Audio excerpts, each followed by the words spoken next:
Okay. Does the mic work? And this one? Okay, cool. Hey, so good morning, everyone. Thank you very much for coming to this session. We've experienced some technical problems, so that's why we're a little bit late. Let's start. Basically, we're going to talk about developer productivity with SQL Server, how to achieve it. And so an appropriate start is to say what we mean by developer productivity. Basically, by productivity in general, we mean enabling you to achieve more within the time that you have, right? That's a very, very theoretical statement. Now, for the people who are developing database apps, maintaining database apps, deploying them, optimizing them, this basically means two major things. How to develop a new app, effective database app, as quickly and easily as possible. And then how to maintain it as easily and cheaply as possible throughout its lifetime. My name is Dražen. I'm a program manager in Microsoft Database Systems. Our team is developing SQL Server and Azure SQL Database. Borko, my colleague, is a program manager in the same team. And today we're going to show you some latest stuff coming with SQL Server 2016 and how those features should help you increase your productivity.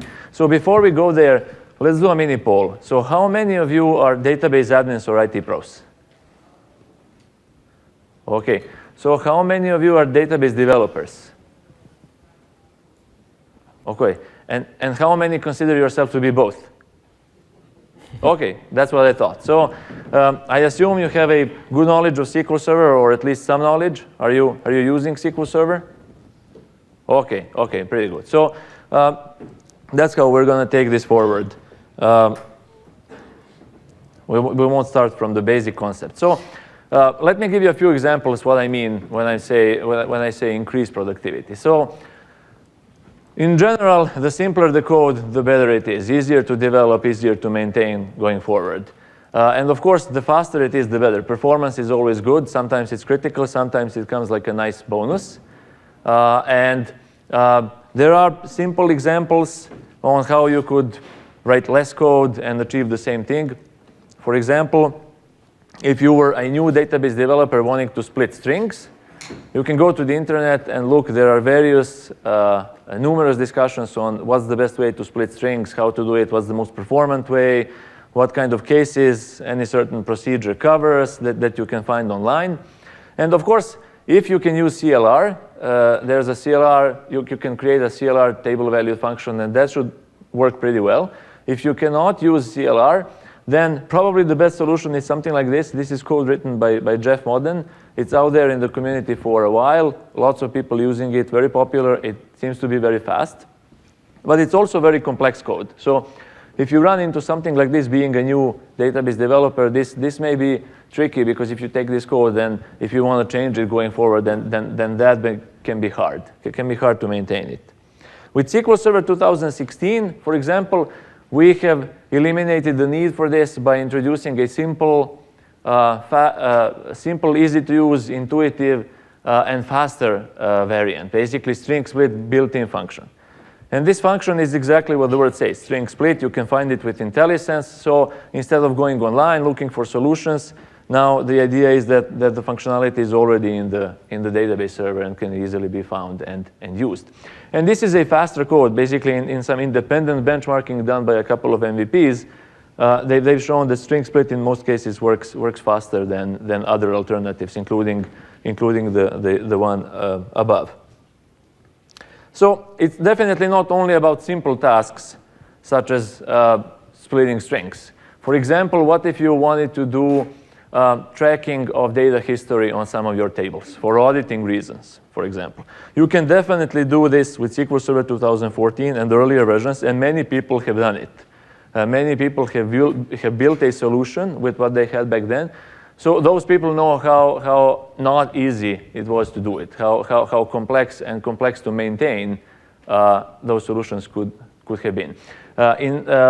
Because there are several aspects that you would need to take care of in building such a solution. For example, if you're keeping the history of data in another table that represents the history table of the table you want to track, as the schema of the original table evolves, So you need to evolve the schema of the history so that they stay aligned and make your code work through those changes. Then how do you track history of data in the table? Well, you can introduce triggers, right? And then that's cool for one table. Now, when you do this for many tables, you end up having lots of triggers that you need to maintain going forward.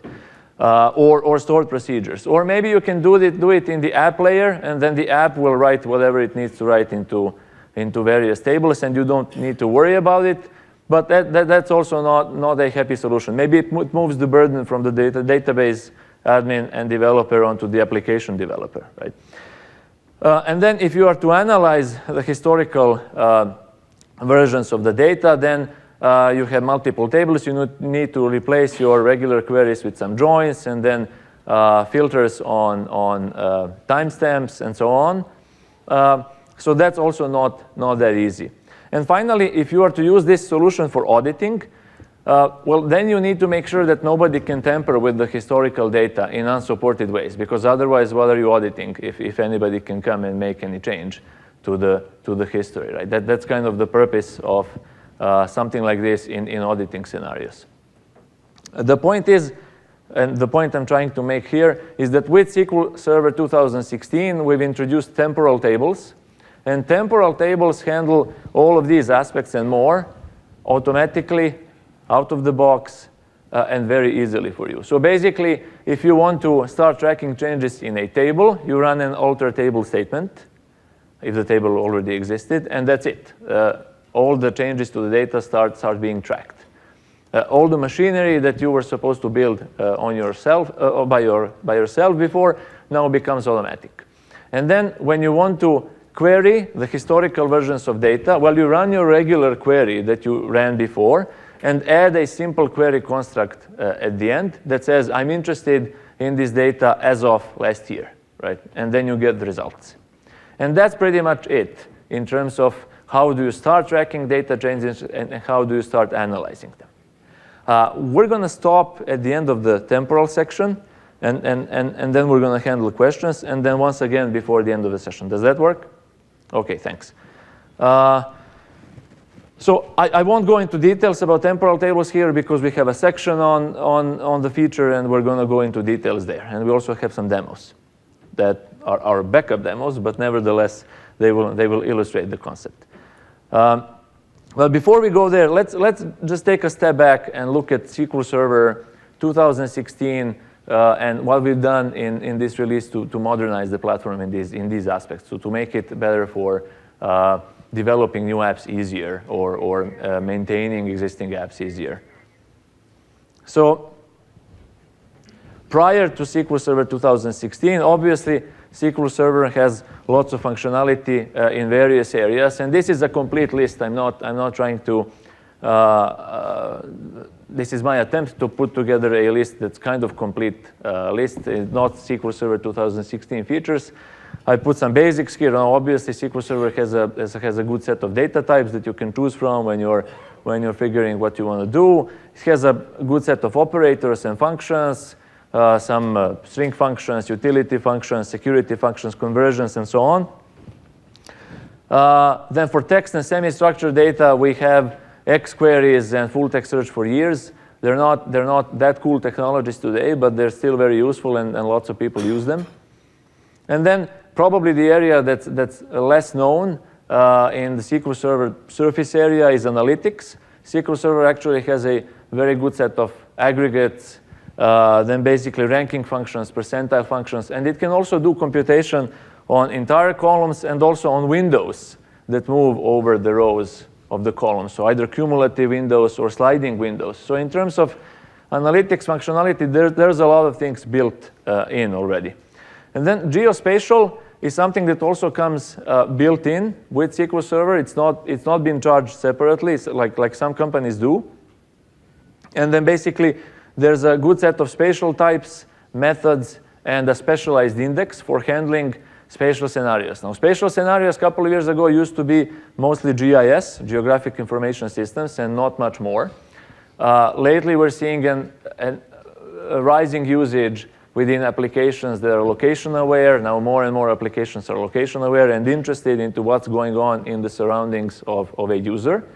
So we're seeing an increase in usage of this technology as well. And finally, there's a set of connectivity options and tools that you could use depending on the environment you like or you have chosen. So various drivers, frameworks, and tooling from the perspective like SSDT or SSMS. Now in SQL Server 2016, we have refreshed many of these areas.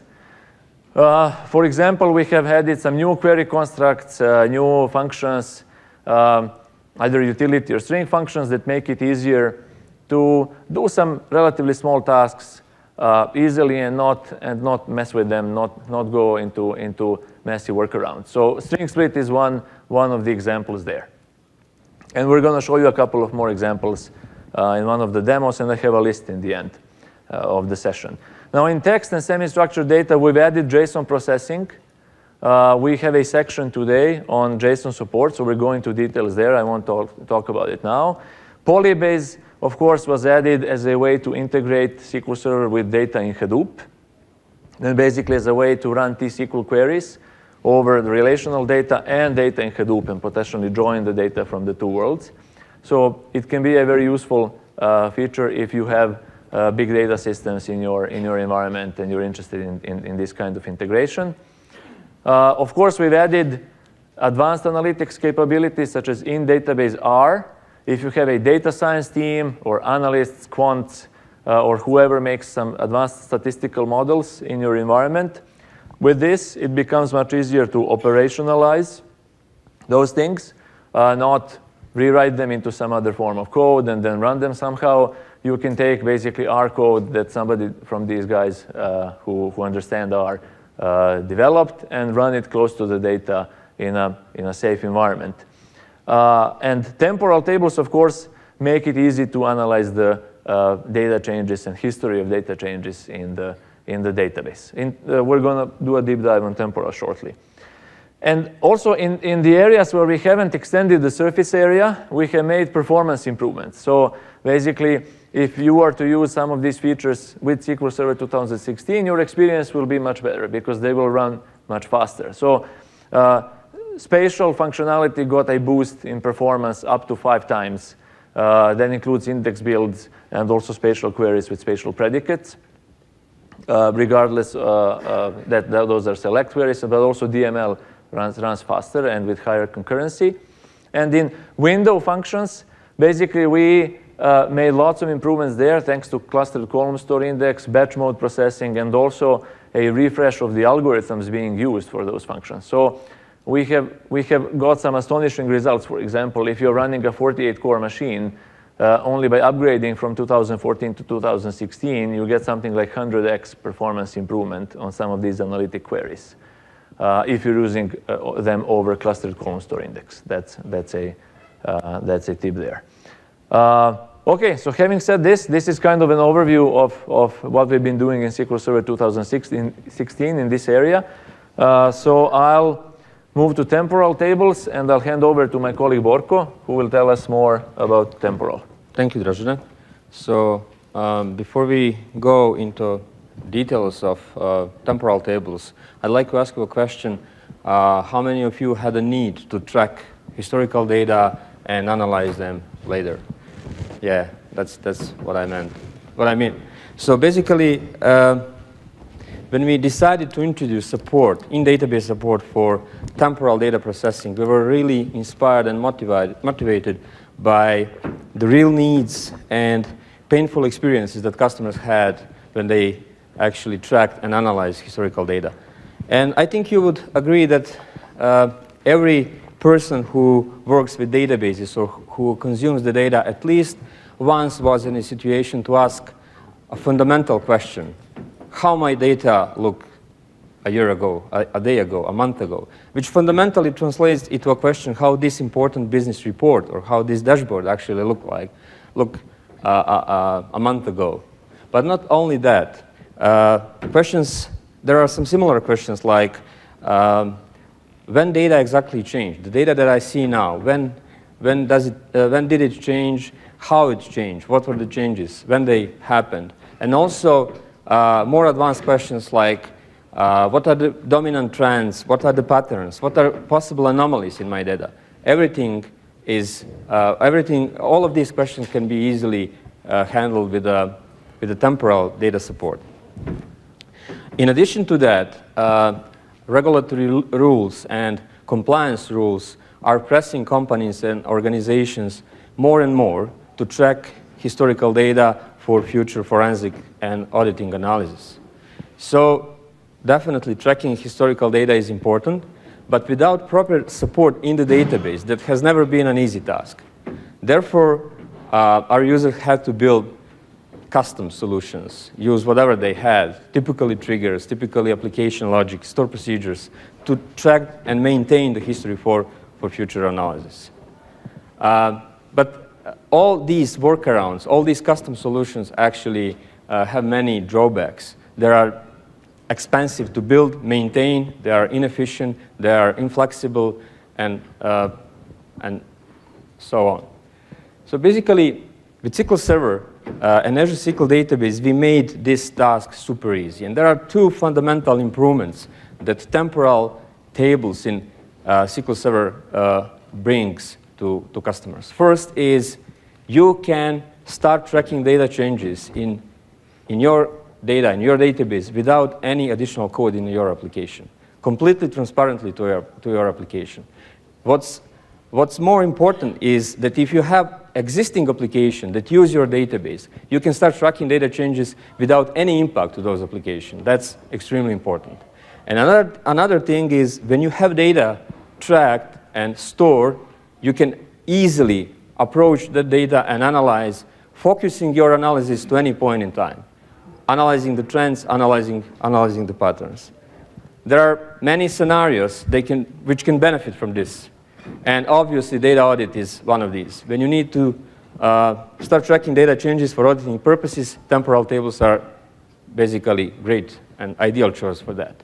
But there are some other scenarios. Sometimes people track data not only because of auditing purposes, but because they want to analyze trends. We call that scenario time travel. When you actually go over time, visit multiple points in time, compare them side by side, understand what has changed, why it has changed. That's very convenient scenario for using temporal.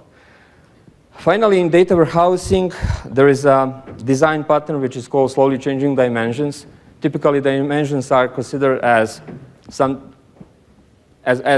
holding information that most people don't want to see in terms of trends and changes, but in some cases it's very important to build that pattern. And if you use temporal tables, you can actually replace existing logic, or you can implement slowly changing dimensions without any additional code in your ETL process, in your data warehousing application. And finally, since you're tracking data that you plan to analyze later, you can use temporal also to correct erroneous data in your tables, made either by humans or applications. Because you have full history of changes, you can easily restore the good state of data at any point in time. And what is temporal and how it works? So temporal in SQL Server is actually another type of a user table. When you create a table, you can choose to create a temporal table, right? But in reality, to be completely open, it's not a single table. It's a pair of tables. The good thing is history table that is created and associated with the main table is actually something that you don't need to take care of. If you wish, and that's the default, you can let system to create a history shadow table that has matching schema to your main table. And it is there to actually store all changes that happens. A single DDL creates a pair of tables. Now, although the system creates history table for you, it's completely open and accessible for you so that you can customize that table in any way.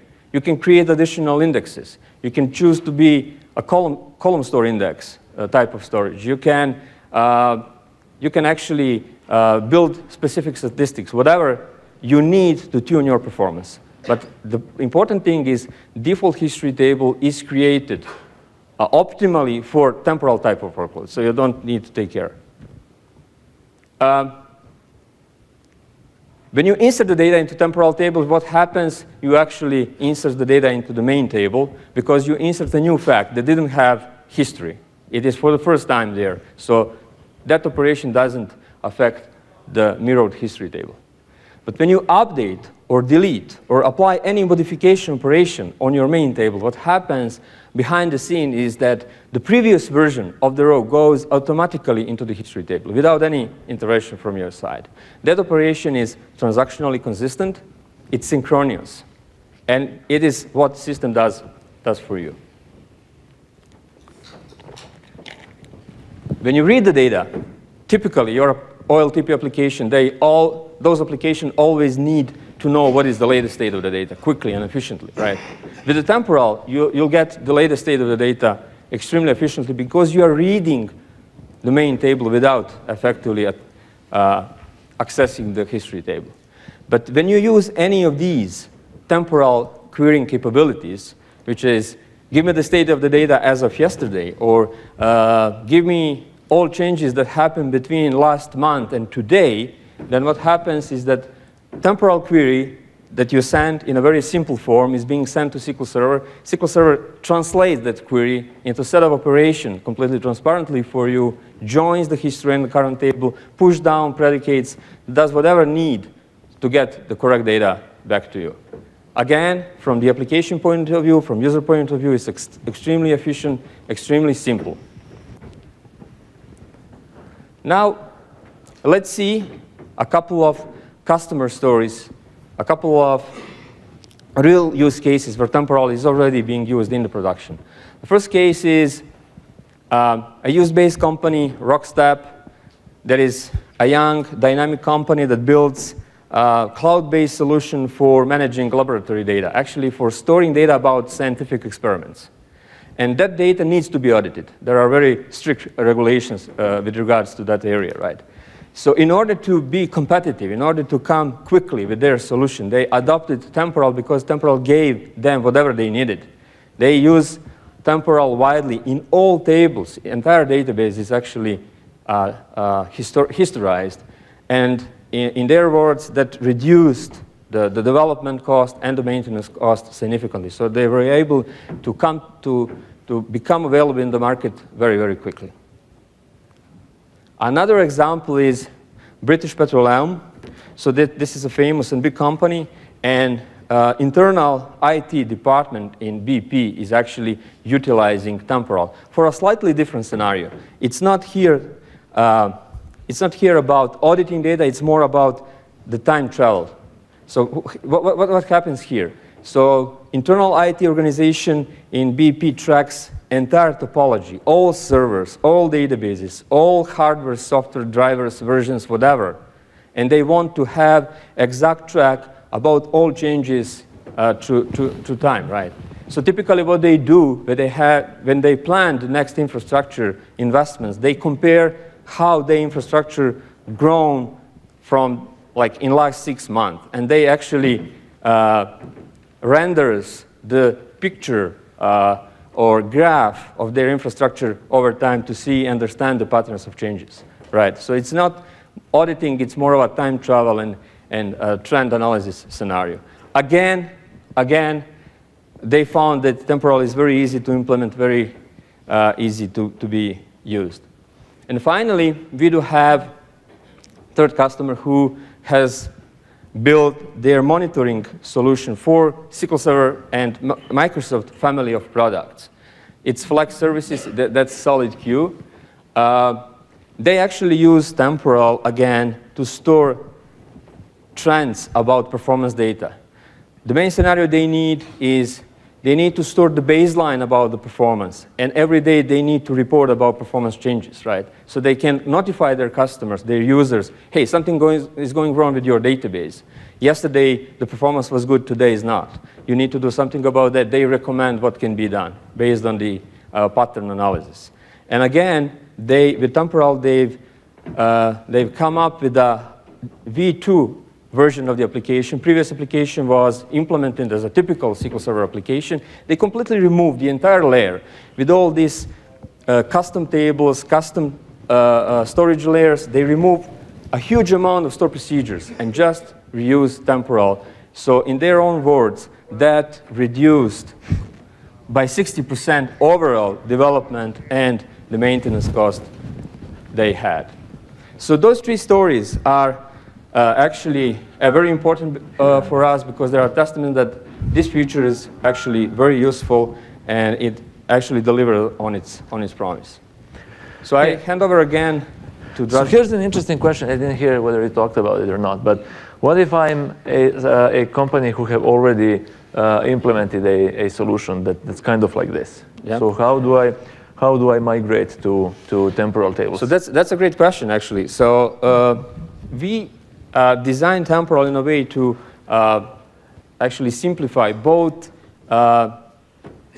development from scratch, but also migration scenarios. So if you have, say that you have a solution that already tracks the historical data, what we support is you can alter existing tables, you can decorate existing table that you have with the existing data with temporal attributes. And temporal attributes, as we will see in the demo, every temporal table needs to have a period definition for every row, which says, hey, this row was valid from that time to that time. And then also you need to specify reference to the history table. Now, actually, there are two scenarios with existing solutions. If you have solution and you have data in your database and you want to start tracking history from today and later on, then you can just simply convert that table to a temporal. System will create empty history table, and from that point on, you'll be able to track changes. That's one scenario. But another scenario is you had triggers, you had application logics, and typically you might have either single table for full history or two tables. People sometimes do what they basically do the same thing.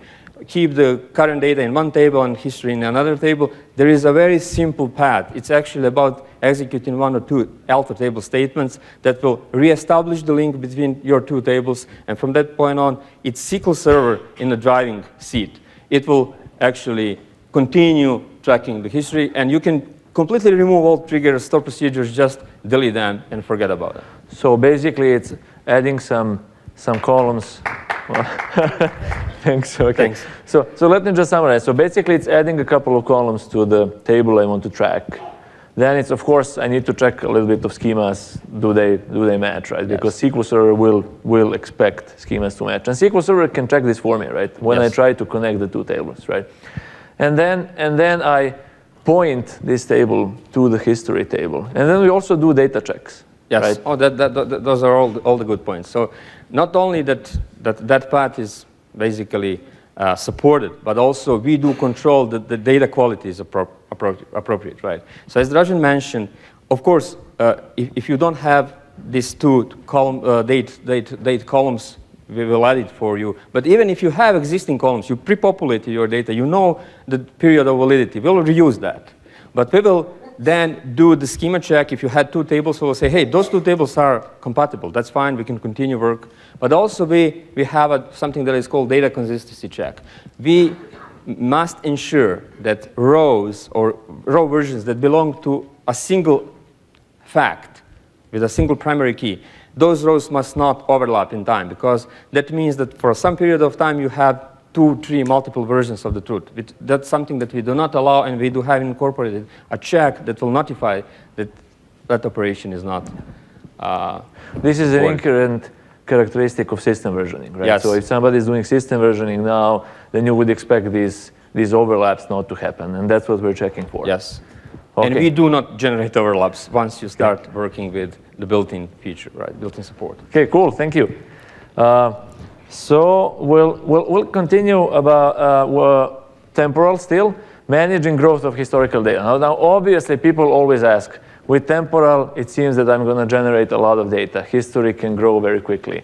So what are you doing in terms of data retention? Well, in SQL Server 2016, temporal really works nicely with stretch. You can take the history table and stretch it to cloud. So that's one option. Basically, it gives you an infinite history table. There was a session yesterday that Borko did with Joe Young on how stretch and temporal work together. If there's a recording of that session, I would recommend it. Also, there's lots of materials online on this scenario. It works really nicely. Then, of course, there are some well-known and standard ways to do data retention, table partitioning. For example, the history table can be partitioned, and then you can apply a sliding window scenario where the oldest partition goes away, a new partition is created and being populated. Partitioning, of course, can be done on the time dimension, so that basically all this data which you're no longer interested in, you can switch that out and move it either to an archive or maybe delete it. Then, of course, obviously, you could create a custom delete script. You turn off system versioning, you go delete some rows, you turn it back on, and it operates as if nothing has happened, right? Of course, you need high admin privileges for this because only administrators can turn off system versioning. They are also the only ones who can turn it on. Yeah, just one comment. Basically, when it comes to security, temporal is fully integrated with SQL Audit, so you can track actually who assigned permissions to your temporal tables, so that you can actually use it in the end-to-end auditing scenario. Not only the data is actually protected, but also you have insights who is changing the configuration and control the security. Okay, so there's an MSDN article on all the options to manage data retention of temporal tables. But there's also a new option coming very soon to Azure SQL Database. It's a matter of days, and that's built-in retention policy. So we've heard the request for data retention, and what we did over the last couple of months is we built an automatic mechanism. So basically, there's an alter table statement for the system versioned table where you tell it, I want to keep n months or any number you want of months or years of data, depending on what your audit requirements are, for example. And then the system will look at the data in the history table, and all the data that becomes older than now minus 6 months, in this case, is pending removal, right?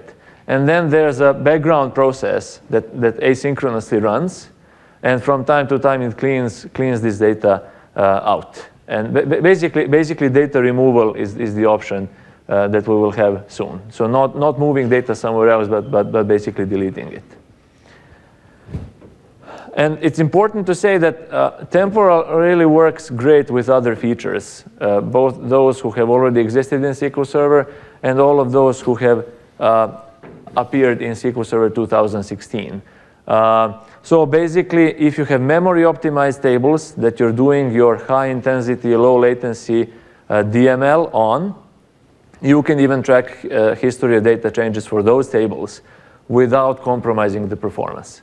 And the way we do this is if you turn a memory optimized table into a system version table, we create a in-memory structure that basically takes the historical rows from the memory optimized table, and then a different thread in the background runs and moves the data to disk periodically. So basically, this has been designed so that you can really easily turn on temporal even for memory optimized tables, not compromise the performance of the OLTP workload, and still be able to move historical versions to disk and keep them there, also for auditing purposes if you need, or some of these other scenarios. Column store is a recommended option. We do recommend it as clustered column store, as history table, because it will give you great compression. And also, most of the analytics queries that you run over the history table, for example, I want to see how certain data changed from 9 months ago until 6 months ago. That's a range that you can scan from the column store index pretty quickly. Stretch database we already mentioned. You can keep your data history forever with it. The data gets moved to the cloud. Security features like row-level security, always encrypted, dynamic data masking, they all work.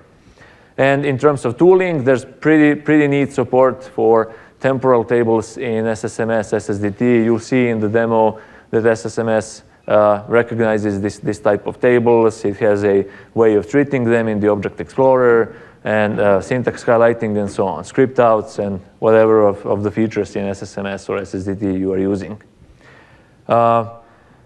So having said that, before we go to JSON, I promised taking some questions for temporal. So yeah, let's okay, you're next. Sorry. So the temporary tables respond to the questions of when and how. How about who question? Yeah, that's a good question. So basically, today you can track who changed the data using application logic, maintaining that column from your application. And what temporal will do, it will automatically keep the history of changes.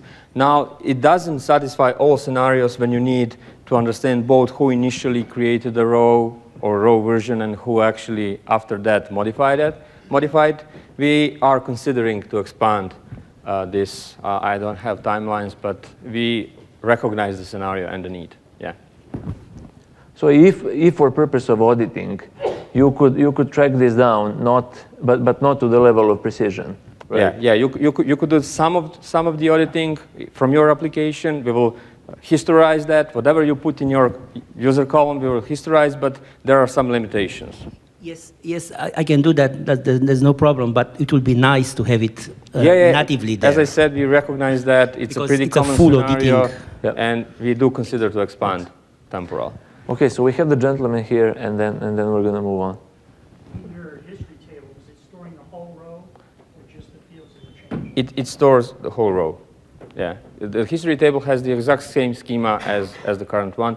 So therefore, but a history table is by default created with the compression turned on, page compression, which really gives you at least 5 to 7, depending on how many columns you change with a single transaction. If you're changing a single or 2 columns, then you'll get great compression. But also column store. With a column store, you can get even much more bigger compression. So it's not that expensive, even if we store the entire row. Yeah. So for column store, like 10 to 15x is something you could get easily. It's not like 2x or 3x. Okay. Yeah.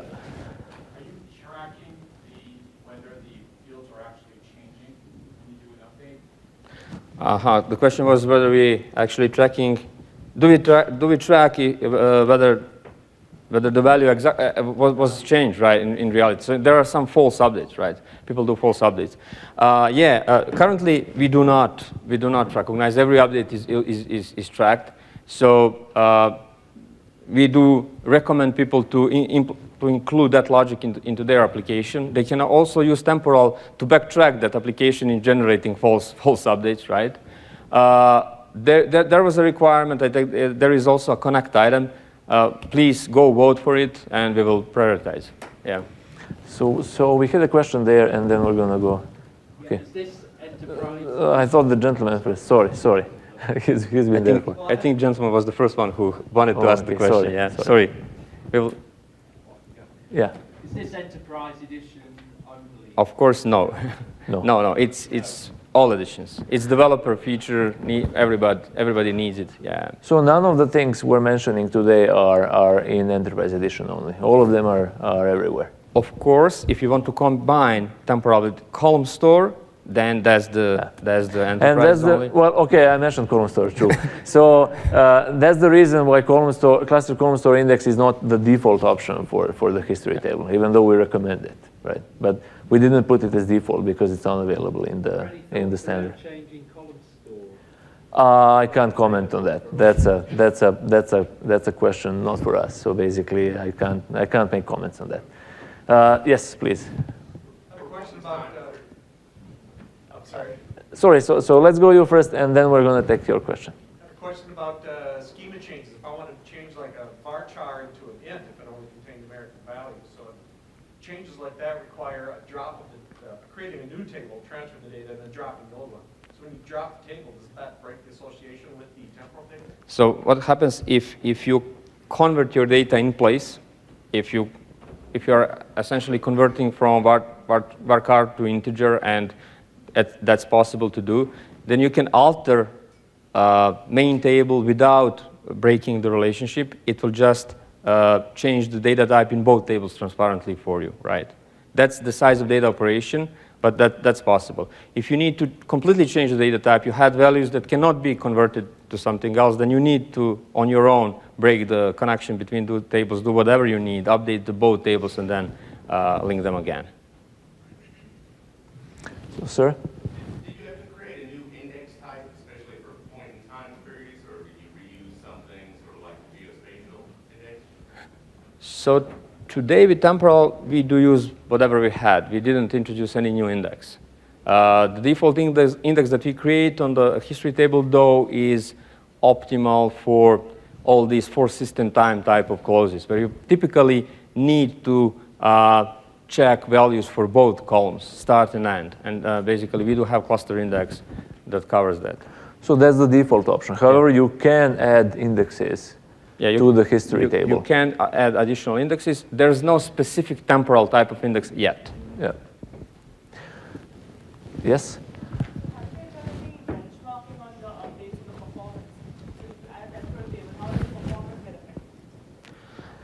We do not have official benchmarks, but I can share some unofficial results that we have. So basically, first of all, temporal is definitely better than any custom solution that you can implement. It's better than any trigger application logic. And our measurements in our tests show that the improvement is like 20% or something, right? So there is overhead that temporal adds to operations compared to non-temporal tables. But that's not a fair comparison, because with the non-temporal table, you don't have history. Now you have some new feature, and basically you need to pay for it, right? Insert operation and select operation, they are completely without any additional performance impact. They behave as with the non-temporal table.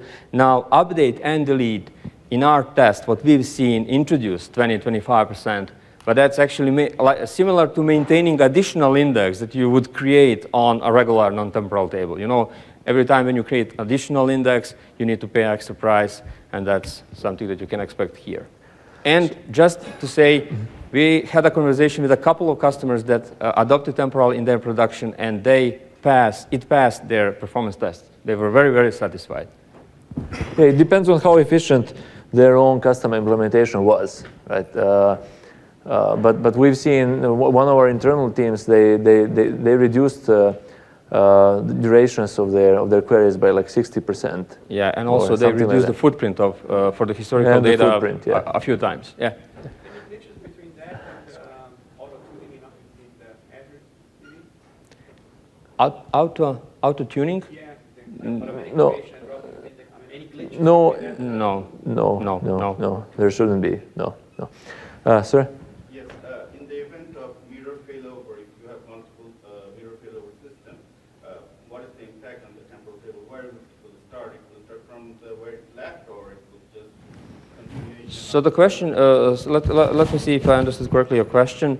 You referring here to the case when you're using transactional replication or? Mirror. So basically, mirroring, that type of replication is not supported with temporal tables. So you cannot have temporal table on primary and secondary. We do support always on. Always on is fully supported because of the physical replication of data and having clock synchronization between the servers. But other type of replication are not possible. But if you use transactional replication, here is a very useful scenario. People sometimes use transactional replication to offload their reporting to the secondary, right? So what we do support, you can have a regular table on primary, and you can have temporal table on secondary. So basically, you will be collecting historical data only on secondary, and you can run your analytics on secondary side, temporal analytics on secondary side. So that's a very compelling scenario that you can try out. So let's take two more. Yeah.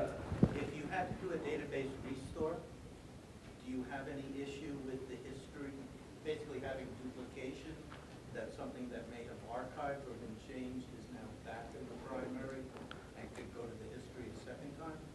No, we do not. I mean, this is fully orthogonal to the backup and restore. We haven't noticed any issue. Now, with the retention that Rajan mentioned, there is a specific behavior. For instance, let's say that you are restoring data, you take the backup from a while ago, and in that database, this is something that you cannot experience now. This is something that you will be able to experience when retention becomes available. So then, if you take some older backup and you restore, if retention is active, it will start removing all the rows. Therefore, by default, when you restore the database, the retention is blocked, and you need to go and enable it explicitly. So let's take that one, green shirt. Sorry. To the updating, you potentially could have some duplication. So Mary Smith went to Mary Jones.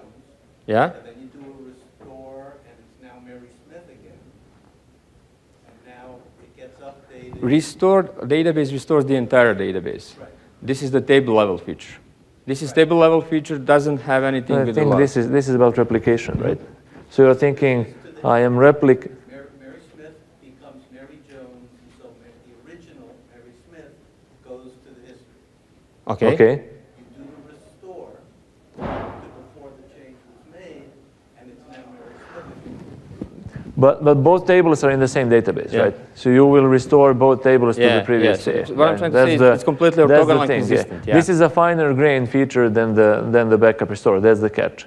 Yeah. So green shirt lady. I'm just curious, you mentioned this could replace some homegrown solution that you have in place. What about other SQL Server features? Like, Can you use mic, please? Sorry, we don't see you very well in the back, and we don't hear you. Sorry. I was just wondering, you mentioned that this could replace other homegrown features or solutions that people have built, but what about existing features of SQL Server, like change data capture or change tracking? If you're currently using those, is it possible to convert from that to temporal? Is this meant to replace those solutions? Okay, so the question was about relationship between change data capture and temporal. Those two features are actually designed for different scenarios. While you typically use change data capture to identify changes and feed some external system, typically data warehousing, temporal is mainly designed to analyze historical data for a longer period of time. It is unlikely that you'll use change data capture to track history data for 7 years, 10 years, like for auditing purposes. Of course, you could do that, but performance penalty will be big. Yes, theoretically and practically, you can use temporal to mimic, to produce the same type of output as with change data capture. And especially that can be a workaround in Azure SQL Database, because in Azure SQL Database currently change data capture is not available. So you can build your solution based on temporal. You can use temporal to identify deltas between points in time. Yeah. Okay, thanks. We need to move on. Tell you something about JSON support in SQL Server. And then we're going to have a demo where some of these things will become more clear around temporal and also how you use it and how you use JSON. Basically, quickly, scenarios for the JSON feature in SQL Server. These features are primarily for data interchange between SQL Server and, let's say, an external application or a service. Lots of modern services, they take in JSON, they give you JSON, they have exposed REST APIs, apps as well. So this is a way to push the transformation functionality into the database, so that when you want to take some relational data from your database and feed it to one of these apps, they already receive JSON that they know how to handle, right? And in a way, this is kind of an abstraction between the database and the application, but also like the database developer and the database admin and the app developers that may be developing web apps, for example. So the other scenario is, of course, if you want to exploit some of the agility of NoSQL. This is very hot. People are talking about NoSQL as this agile and fast system, right? So essentially, it comes down to, if you have a relational data model already in place, you spend time to design your schemas, everything works, it's normalized, and then you suddenly need to add some data to it, like in a web interface, we're adding some tags to something, right? So tags there can be 2 of them for a product, there can be 7 of them for a product. So how do I handle this in my relational schema? Well, to begin with, I can add an additional column, I can put JSON in it, and I have functions to analyze that JSON when I need it in the database, right? So that's kind of the point. This is similar to XML. It's no different to the XML conceptually. It's only that JSON is very hot now, and then basically that's the new element here. So how do you choose the service? In cloud, for example, we have Azure SQL Database, which is a SQL Server as a managed database, right? And there is DocumentDB. So lots of people come and ask, okay, so how do I choose what service I'm using, right? I have some JSON, so where do I process it? Well, the answer is really, what are you looking for, right? If most of your data is relational, it's going to be in a relational model, and you have some JSON use cases, you need some additional flexibility, you are receiving JSON from somebody, you're giving data in form of JSON to somebody, then Azure SQL Database is a good place for you, right? Because it will give you all of the characteristics of a mission-critical database server that you need, plus you will have some additional flexibility to handle JSON. If you're looking for a NoSQL store, document store, that handles JSON documents, indexes everything, and is always ready to give you query capability on all of the fields of the JSON objects you give it, and JavaScript is your language, and so on, then DocumentDB is the right system for you. That's kind of a very high-level decision tree there. So what is JSON functionality in SQL Server? Well, let's assume you receive some JSON. You have a JSON document on the left-hand side. You can, store it in the database as nvarchar. We don't have a new native JSON type. Basically, you can store the documents as they arrive as an nvarchar column in a table.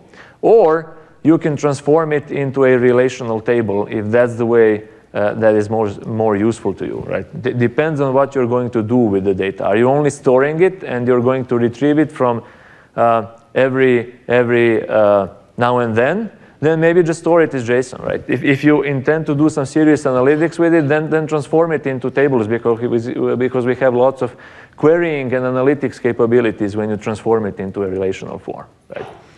And then if you decide to store it as JSON, there are some built-in functions to help you process it. So you can check whether it's valid JSON. That's isJSON function. You can extract some scalar values from the JSON document that are of interest to you with JSON value.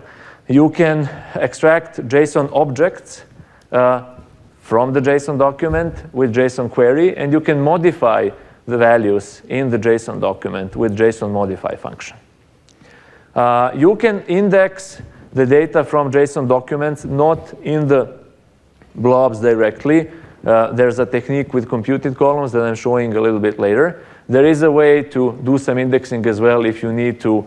For example, lots of people, they need to query on a single value from a JSON document. That's, again, some kind of an ID that some app gave it to them, right? So there's a way to do things like these without actually incurring serious performance hits when you do these queries. And let's see how it works.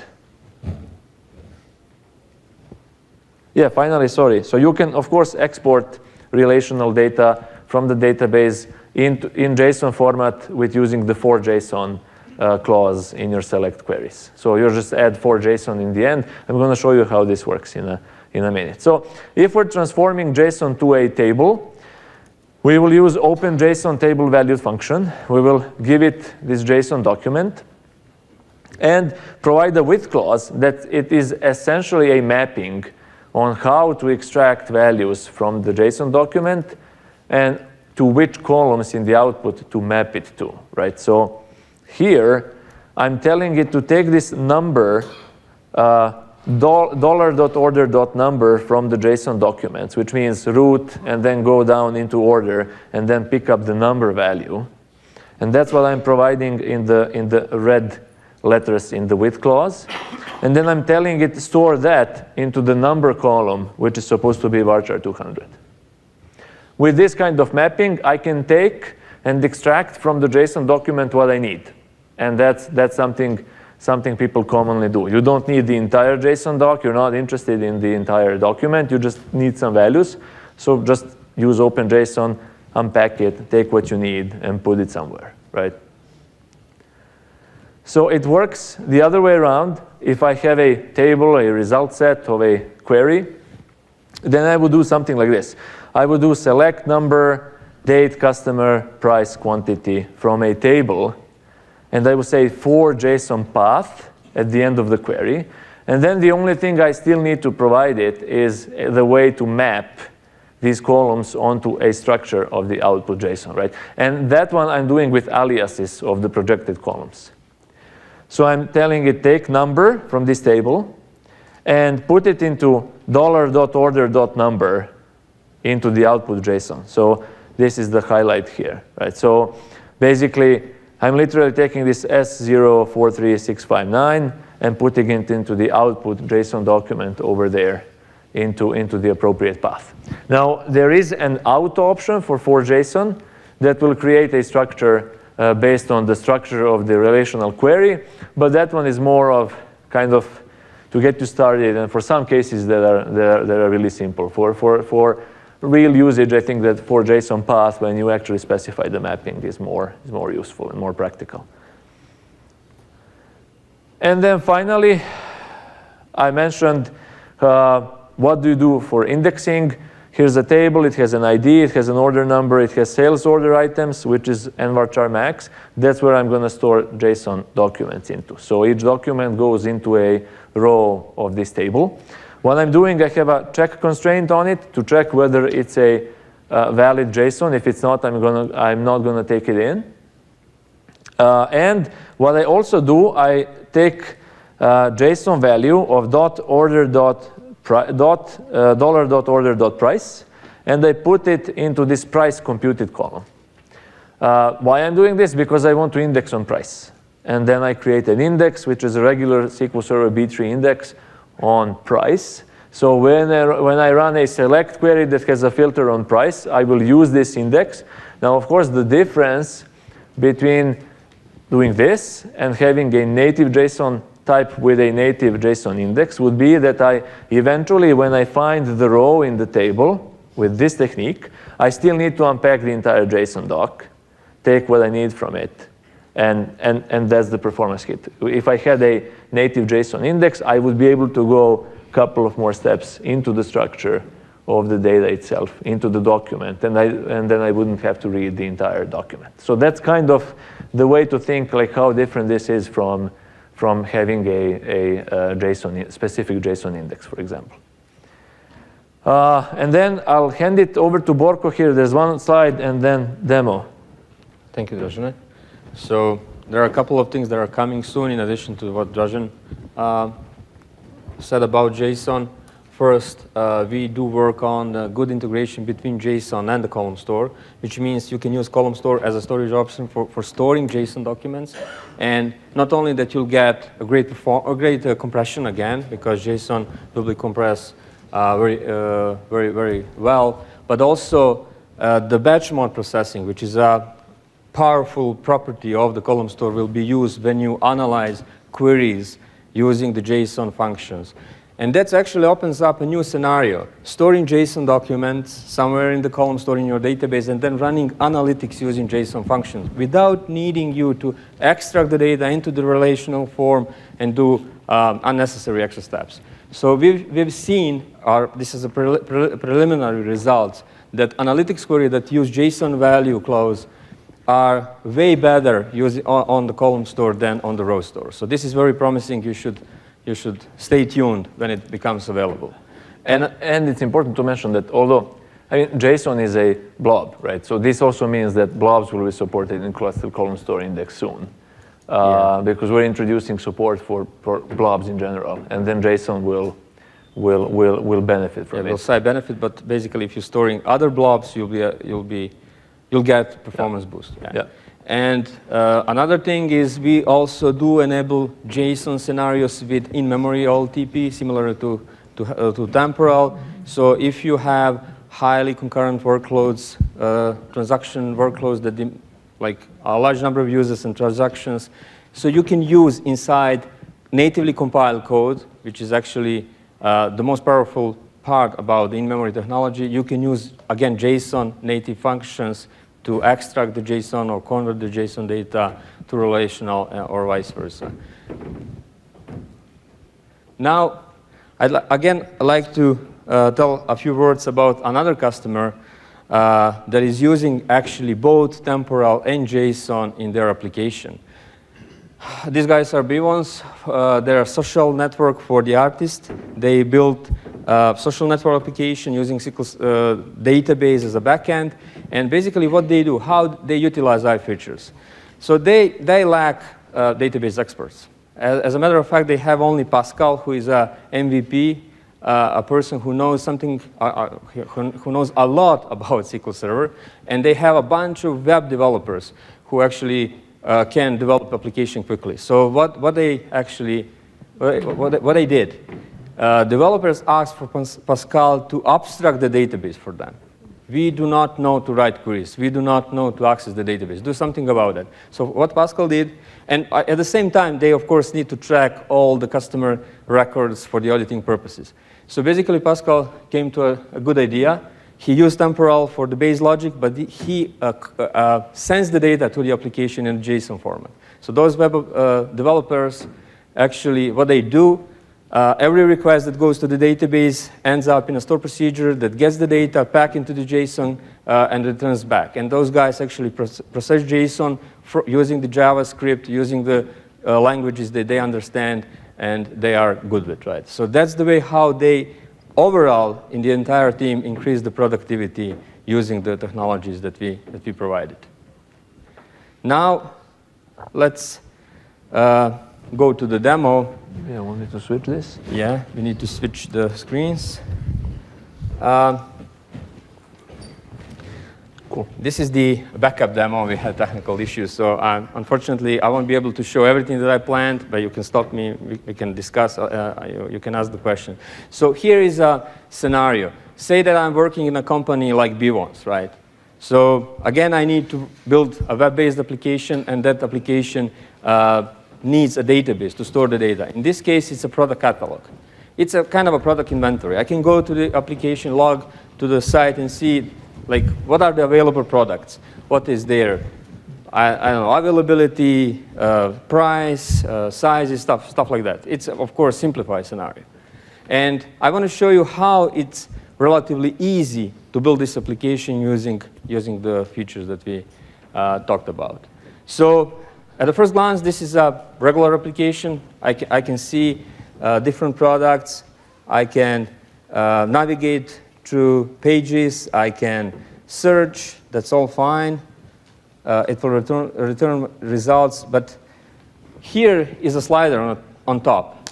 If I use that slider, I can easily see state of my product inventory over time. You've seen that some products have changed. If I move the slider, so this is not so responsive because it's running, it's hosted somewhere in the other end of the universe. But let me see. The point is, when I move the slider, it changes the data, changes the properties. You can see that I actually can see state of my product inventory as of time. This is great. But not only that, I can easily see history of every individual product. If I click here, I'm presented with the full history of this product. It's a long history. I can see something something shorter. But the point is, I can go and basically analyze how this product changed over time. This is very useful, right? Now I want to show you how this is relatively easy to be implemented using the feature that we talked about. I'm a Pascal here. I need to create a data model, and I need to somehow create and design the data access layer so that my web developers can easily work with this, right? The only thing that I need to do is when I start developing this application, I need to create my main table, which is a product table here, as a system version temporal table. What are the main properties? As I mentioned previously, every temporal table has 2 additional columns that must be datetime 2 and a product definition, which is actually a metadata concept, period concept, which is a metadata concept, which says, hey, every row has a period of validity from this to that value, right? And another part of the definition is reference to a history table. So what I mentioned before, if you have your own history table with full history, just bring it, and since the system will continue collecting history from that point on. If you don't have history table, this statement will create empty history table with all indexing and compression options optimal for you to start tracking. Nothing else is necessary. All regular DMLs, whatever you work, merge, deletes, updates, whatever worked for you, just continue using it. There is another scenario. You develop a great application, but product without history, and there is a business demand to be competitive in the market. How about creating a time travel through our product catalog? It's possible. You can easily add 2 new columns. You can create a period definition, again, reference to the history table. But look at this. There is a new cool keyword that we introduced. That's hidden, which means I'm able to add 2 columns to existing table, but no one will see those columns unless they explicitly reference that column. That's awesome thing, because that guarantees that existing application will continue working, and nothing will happen in terms of problems, issues, and stuff like that, but history will be preserved automatically. Now let's see what is the sketch of my data access layer for the application. I need to show, as you could see, I'm showing top 10 products on my initial page, and actually that's what we see, right? When I see the latest state of the data, nothing has changed, right? I'm just running the regular query. Now this is the slider part. Please see how it's simple. I want to navigate to 2015. Only thing that I need to add here is just for system time as of and a date. And that's all. That's the only difference for you. But not that you can also go to a predefined point in time. You can dynamically go to the past. You can say, hey, give me the history that is a year ago from this point. You can easily use a variable, and actually you'll be able to do that. Let me just show you quickly execution plan for this. Although query is simple, SQL Server is doing all heavy lifting. You know, I have history table. I know what is the history table. This is the main table. Those are the predicates. Generate the optimal plan that will figure out what is the data to be returned to the customer. So that's the actually magic of using temporal. Now, you've seen this drilled down to an individual product. When I click to a blade, I saw a couple of versions. Here is how it's simple. This is for system time all. Give me all the versions that belongs to this product. It's that easy. Now, a nice addition to the scenario, it's not something that you've seen in the application, but imagine that temporal has one actually characteristics that we didn't mention. It stores dates in the UTC, which means it's very good for building global applications, right? Wherever you store the data, it's UTC, it's the same time. But basically, users love to see data in their own time zone, right? But you probably know that converting between time zone, it's not an easy task. Why? Because all these rules, they are changing over time. Governments decide from year to year to change. When they switch to DST and back from DST, and that's a hollow. Yeah, I think DST, if they knew how complex it would be for IT professionals, they wouldn't do it. Yeah. We had conversation in Microsoft. Brazil is one of the most complex countries. For the current year, let's say this is a new year, and I think that we had maybe 15 days or a month in advance to actually get the official information when the DST will happen, because it's And Oh, it's changing from year to year. Yeah, it can. I mean, typically they keep the date, but it's something that can just say in month in advance. Yeah, we'll go to DST that day. And that's very difficult. Now, we introduced the very convenient functionality. It's a at time zone. So basically, you can convert the stored UTC data to Eastern Standard Time and interpret the data in this very zone. And also, you can do other way around. You can query the data using the local time, because you are the user. You have local time. You don't know what is the UTC, right? You will provide your time using this nice function. We will convert that to UTC and then query the temporal. Just one note. Yeah.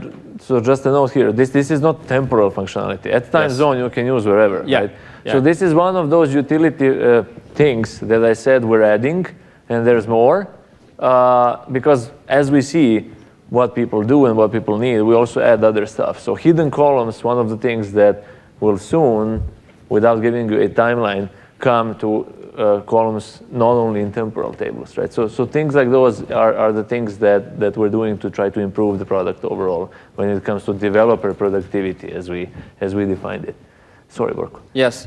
So yeah, in this very example, just make sure that you convert your input parameter into UTC so that system can reuse the index, because data is indexed on UTC data, right, in the temporal table. But as Dražen pointed out, you can use it anywhere. So yeah, and then in addition to what we've seen related to temporal, let me just show you the other part of the demo, which is actually how is JSON being utilized, how Pascal is using JSON. So the only thing that he needs to do is actually to append this for JSON clause to the end of his select statement, and JSON data goes to the web application. And then web developers can do whatever, use the JavaScript or some other tools.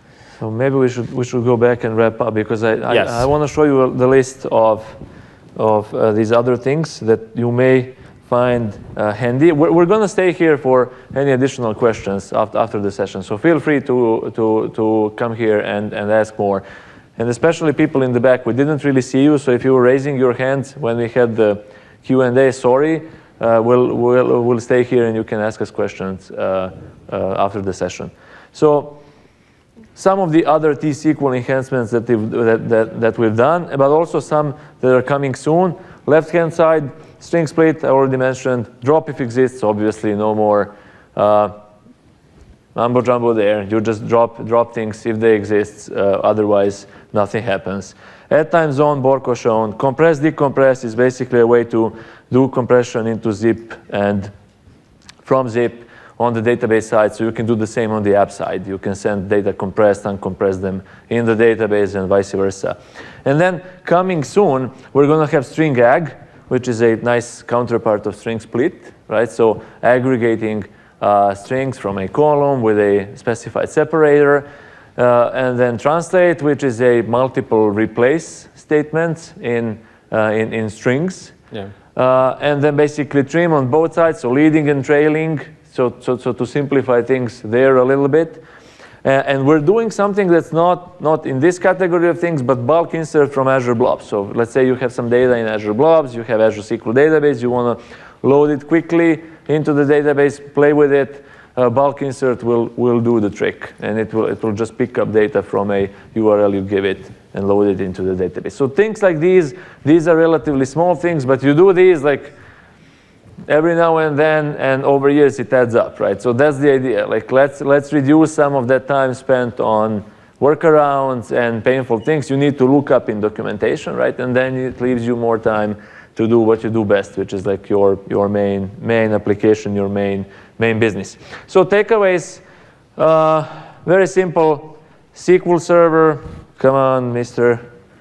Remote, nothing works here today technically. So SQL Server 2016 is the modern platform to power your next app.